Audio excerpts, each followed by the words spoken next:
Zdravo svima. Danas ću vam predstaviti jedan servis za pretraživanje poslova u Srbiji preko zvanične nacionalne službe za zapošljavanje, a to bi izgledalo ovako.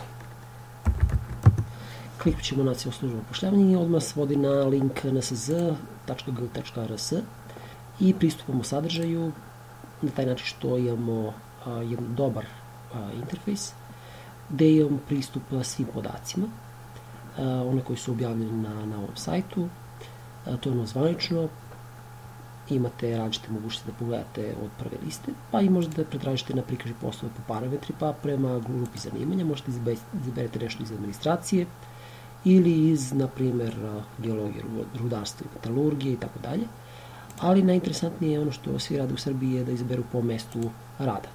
Pa eto tako možete izaberete, na primer, evo, može Beograd Zemun, da ima koliko će poslova da se prikaže, samo 19, i možete otvoriti neku od ovih pozicija. Evo, na primjer, sad ćemo otvoriti inženjer zaštite na radu. Evo, prikaže listu, znači rok važenja je 15.4, potreban nivo kvalifikacije je fakultet, 7. stepen, zaštita životne sredine oblast, više od 3 godine iskustva i izvršilaca jedno. Mesto rada je Beograd Zemun, neodređeno, terenski rad, stručni ispit je neophodan za bezbednost i zdravlje na radu i ovi izrazi podrazumevaju da nije diskriminacija izvršena. I ako želite sve ovo da se prijavite elektronski, možete da to uradite ovde, preko prijavi se, ali morate napraviti nalog na ovom servisu nacionalne službe za zapošljavanje.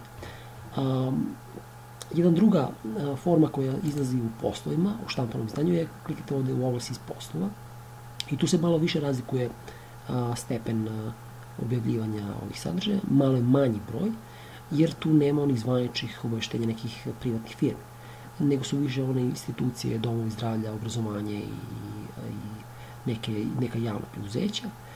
Pa evo, naprijed, sad možemo da stavimo po mestima i tu su neka regionalni centri, pa ajmo, naprijed, sad, pošto smo gore bili za Beograd, sad ćemo za Leskovac, prikažemo sve poslove u Leskovcu i možemo doći do nekih poslova, evo, naprimjer, više radnih mesta u Ministarstvu unutrašnjih poslova, objavljaju se, naprimjer, čitav list.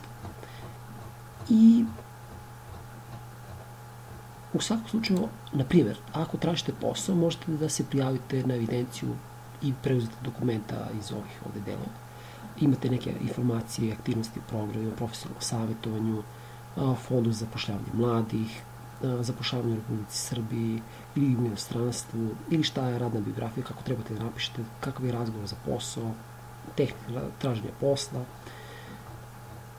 Evo vidite, onda imate edukaciju, šta to podrazumeva, stručnu praksu, program pripravništva, sticanje praktičnih znanja, klubovi za aktivnu tražnju, obuke i tako dalje. I nešto o poslodavcima koji su najčešći saradnici nacionalne službe za zapošljavanje, to su najčešće manje firme, ne toliko poznate, i ovde su konkursi nacionalne službe koje podrazumevaju neko sprovođenje javnih radova i angažovanje nezaposlenih lica, pripravnika i tako dalje, prema nekom lokalnom ili državnom određenju. I to je bilo to objašnjenje za nacionalnu službu za zapošljavanje. Hvala.